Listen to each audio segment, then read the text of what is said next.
ప్రభువైన యేసుక్రీస్తు నామంలో అందరికీ వందనాలండి. ఈరోజు పక్షవాయువుతో బాధపడుతున్న వారందరి గురించి ప్రార్థన చేద్దామండి.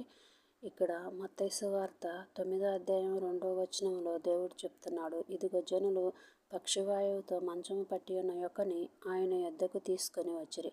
యేసు వారి విశ్వాసమును చూసి, కుమారుడా, ధైర్యముగా ఉండుము, నీ పాపములు క్షమించబడి ఉన్నవి అని పక్షవాయువు గలవానితో చెప్పెను. అవునండి, దేవుడు ఆ మాట చెప్పంగానే ఆయన పక్షవాయువు తగ్గిపోయి స్వస్థతను అందుకున్నాడు. ఆయన పాపాలు క్షమించబడి ఉన్నవి. ఆయన పరుపెత్తుకొని వెళ్ళాడు. మనము అంతే విశ్వాసంతో ఉన్నామండి. ఎందరైతే ఈరోజు పక్షవాయువుతో బాధపడుతున్నారో ప్రతి ఒక్కరూ ధైర్యంగా ఉండండి. మీ యొక్క ప్రతి అనారోగ్య స్థితి నుండి దేవుడు విడుదల కలిగిస్తాడు, మంచి ఆరోగ్యం ఇస్తాడు.